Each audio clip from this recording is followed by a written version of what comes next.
Now I have had the Koody Koala 7 tent for over a year now, and after 1 year of taking it through the rain, through the storms, through the hot summer weather, and even the high windy days, today I'm going to be giving you the honest truth if we think this tent is worth it or not.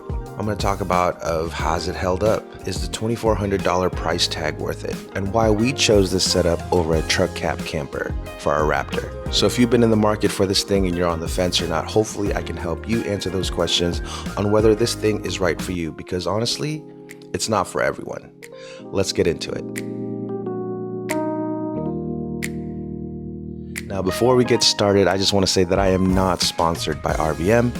We purchased this tent with our own money, and at the time of purchasing this tent about a year ago, it was $2,200, and we used another YouTuber's discount to get it for about $1,900. I know now, looking at the price, I think it's gone up by a couple $100. Now, let's get right into the number one thing that people are concerned about the inflatable tent. And that is, does it hold up the air? Now, I'm happy to report that in the 1 year that we've had this tent, we have not had any deflating issues or any holes or leaks or anything like that. When you feel this material, you'll see that it's actually like a very, very thick material. Like the nylon feels really, really thick.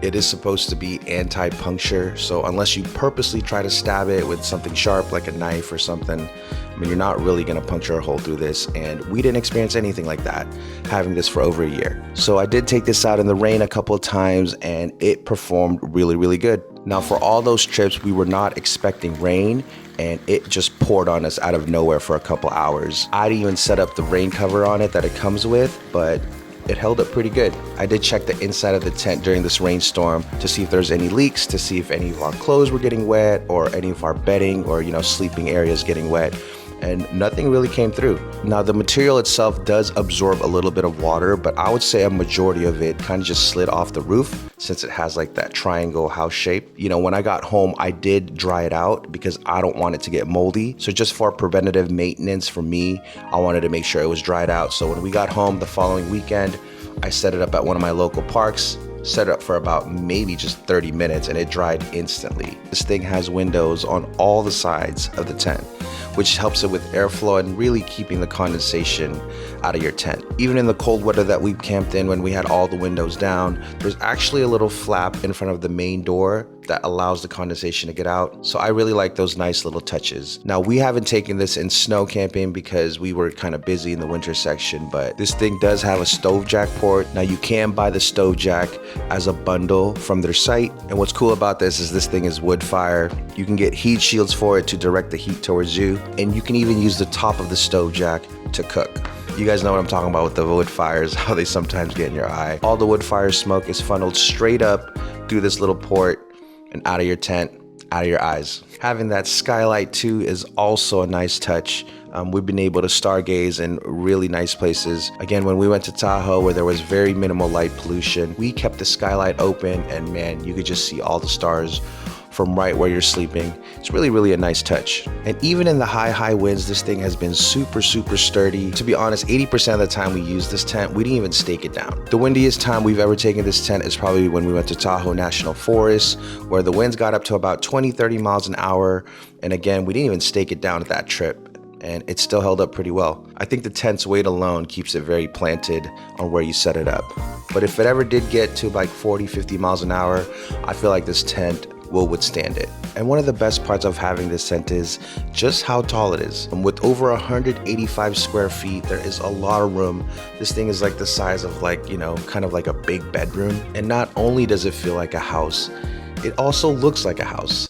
With the way the windows are set up, if you guys can see here with the mesh, it has like a window pattern on the side to make it look like an inflatable home. So it's pretty nice. And this tent is also very, very tall. I think it sits at about 7.5 feet tall, which I'm able to stand up in. I'm about 5'11", and I can comfortably stand around. And if I have to rock my baby to sleep, it's so much easier than a regular tent that's usually about 5 feet. You have to get in the middle of the tent to get to the highest point, and you gotta break your back a little bit to rock your baby to sleep.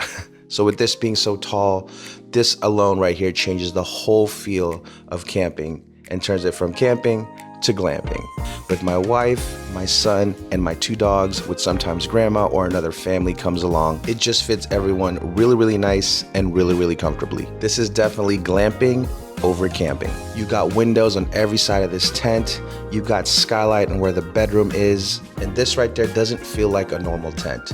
It really feels like a home base. So wherever you set this up, you will have a nice, comfortable home base. The beams themselves feel really sturdy, so when you pump it up to its designated PSI, which is about 6 to 7 PSI, you can feel how strong these air beams are. And they really had a lot of different campers in mind when they set this thing up. For example, they have dedicated AC ports, so if you're someone that camps with, say, like the EcoFlow Wave, which is a portable AC unit, they have ports right in the front of the tent where it lets you put the exhaust piping and the piping to suck in air for your AC unit. So you don't have to worry about sticking the pipes through, say, the door to where bugs can still get in. They have a dedicated port for that. And on top of that, I've used this port to actually set up my solar system. So I will have my battery bank in this corner of the tent to where I then run the solar cables to the outside to the solar panels. So then during the day, my batteries can get charged while my battery is inside without having to really do anything. While this tent is massive and offers a huge glamping space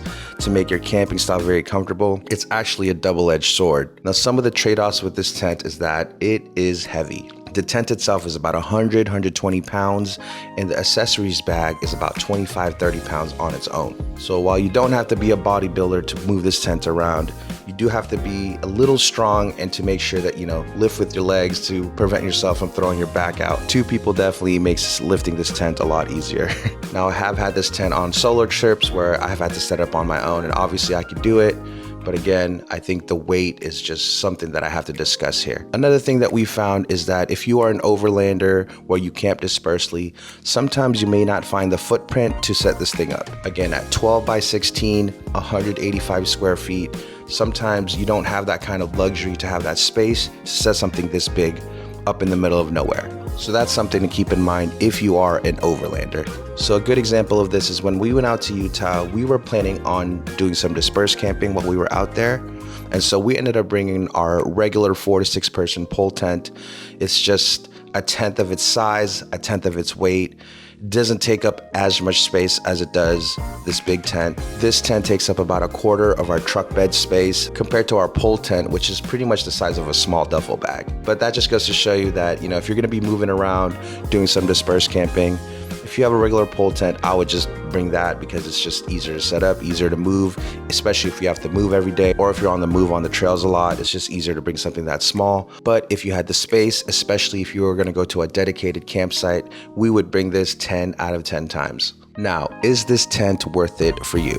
At the time of making this video, this tent is about $2,200 to $2,400. We have the beige model, which is the cheapest one. They have a dark green one, which we wanted, and also a black one, but those were about $200 to $300 more. And in our experience, is this tent worth it for you would really depend on how often you camp. Are you someone that's just camping for the first time and you want to try it out? Are you someone that camps once a year with your family? If you're that kind of person, then I don't think this tent is for you. They have other tent options that are 1/10 of the price. You can get a regular pole tent that's also tall and massive. Might not have the aesthetic looks, but it'll still give you that comfort that this tent offers. If you're someone that camps on a regular, say you camp once a month like we do, or if you camp once every quarter, or if you go on a couple camping trips every summer, then I think this will be for you. If you're someone that has a family like me, where you got a wife, kid, couple dogs, and sometimes grandma comes along, then this tent I think is worth it. But if you're someone that's solo, I don't think this specific one would be worth it, but they do offer a smaller one. They have their panda tent, and they also have their pretty much their single room version of this tent, which is like half the size, which again, you get the comfortability of the space in terms of the headroom, and you still have that house aesthetic look on the outside with the windows and skylight. So if you camp all the time, more than once a year, and you can afford it, then I think this is definitely worth the price. You're definitely gonna get a lot of people on the campgrounds asking you about it. Yeah, when we took this out in Tahoe National Forest, we had a couple of people come up to us and thought it was the bathroom facility. And we're like, no, that's just our tent. I think it's a lot of money for one person, especially with the amount of space you have. We pretty much have an inflatable house wherever we go. And that level of comfort is worth it to us. So while this thing is $2,400, my wife and I were looking at a truck cab camper, something like a Project M1 or maybe a GFC. But after having the baby, we realized, man, we would get very, very cramped. We were just thinking about us two, plus the 2 dogs, plus the baby, plus if it's raining, we're all kind of stuck in the bed of our truck, and that's gonna get really cramped really fast. So even though this thing is $2,400, compared to a truck cab camper like that, it would have cost us over $10,000 easily, and that's before us modifying what we want it to be. So in terms of that aspect, we saved a lot of money, and we get way more space in a setup like this. Crazy thing is, when we took this out to Big Sur, we actually had a family that had a trailer pop-up camper. And you know, when they told me they paid like $8,000, $9,000 for that, I was like, oh wow. And they got way less space than we did. So they showed me a tour, and it was pretty cool. You know, they were all able to sleep there comfortably. There were 4 of them in the family. They had a queen size bed for mom and dad, and then pretty much the couch and the floor for the 2 kids. And when I showed them the inside of our tent, they were just amazed by how big and roomy and tall it was. And yeah, when we told them we got this with a discount at just $1,900, they were like, we need to return this and get one of these inflatable tents, because it does offer that much space. So one thing I forgot to mention about the pop-up camper is another disadvantage is you would need a parking space for it. So for our circumstances, we live in an apartment and we only have 1 carport, which usually the truck lives in. You'd probably have to live there for a majority of the year or whenever we're not camping. So that's another thing that's a disadvantage with those pop-up campers. And we also wouldn't be able to go on more narrow trails. The Raptor itself is already a pretty wide truck, so I think adding a camper to it, especially if we hit any roads with like a switchback, it would just be a no-go. So I'm not telling you whether to get this tent or not, because again, it really depends on your camping style, how often you go, your price range, and all that good stuff. With that being said, if you do end up wanting to get this tent, I will have an affiliate link down in the description below. This does help my channel, and I would really appreciate if you guys use that link. But if you don't buy this tent, it's all good. If you could at least do me one favor and hit that like button, it really helps me out and helps my channel grow and really help me with the algorithm. I would truly appreciate it. It really motivates me in continuing to make these gear reviews and just all these adventure videos for you guys. So if you're not subscribed, I would appreciate just hitting that subscribe button, especially if you watch my videos on a regular. Now, I know I didn't talk about the setup or anything like that, and that's because I made a separate video for that. So if you guys see this video right here, this shows you a complete setup, how long it takes, and all that good stuff. And then I also made this video where it shows you a takedown, and this is the easiest way we found to take it down. And so if you guys want to see that, I would suggest checking those 2 videos. If not, thank you guys for watching, and I'll see you guys on the next one. Peace.